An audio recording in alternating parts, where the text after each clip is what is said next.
മോളെ അച്ഛാ exam result എന്നാ വരിക? റിസൾട്ട് എപ്പോഴാ വരാന്ന് ഓർമ്മയില്ല അച്ഛാ.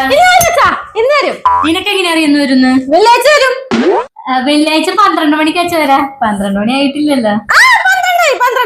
12 പക്ഷെ റിസൾട്ട് നോക്കാൻ ലാപ്ടോപ്പോ ടാബോ ഒന്നും ഇല്ലല്ലോ അച്ഛാ. ഇത് ഞാനേ അപ്പുറത്തെ വീട്ടിൽ നിന്ന് കടം വാങ്ങിച്ചതാ. നിന്നെ അപ്പുറത്തെ പ്രീതി വിളിക്കണ്ടല്ലോ അച്ഛല്ലേ. ഞാൻ അവളെ പിന്നെ കണ്ടോണ്ട്. അയ്യോ അച്ഛാ, റിസൾട്ട് നോക്കാൻ നെറ്റ് ഇല്ലല്ലോ. ഇതില് ഹോട്ട്സ്പോട്ട് ഓൺ ആക്കിയ പോരെ? നീ എന്തിനാ എന്റെ ഫോൺ എടുക്കണം? അവന്റെ ഫോൺ തൊട്ടാണ്ടല്ലോ. അച്ഛൻ നോക്കാട്ടാ.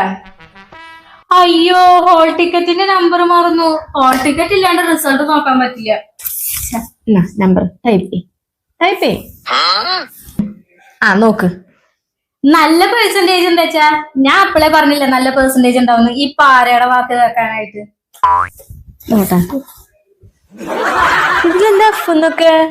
എഫ് എന്ന് പറഞ്ഞാ ഫാസ്റ്റ് സ്റ്റുഡന്റ്. പക്ഷെ ഞാൻ കേട്ടിരിക്കുന്ന എഫ് എന്ന് വെച്ചാ ഫെയിൽഡ് എന്നാണല്ലോ. ഫെയിൽഡ് ഒന്നല്ല അച്ഛാ. ഇതേ കണ്ട നല്ല പെർസെന്റേജ് ഉണ്ട്. 20% ഉള്ളോ?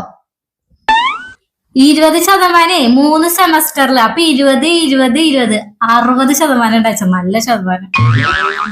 അങ്ങനെയല്ല അച്ഛാ, 6 സബ്ജക്റ്റില് 3 ഫെയിൽഡ് ആണ്.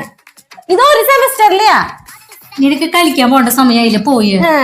ചേച്ചിയുടെ റിസൾട്ട് വരുമ്പോ ഞാൻ എങ്ങനെയാ കളിക്കാൻ പോവാ? നീയല്ലേ പറഞ്ഞേ 80% താഴെയാണെങ്കിൽ അടിച്ചോളാൻ.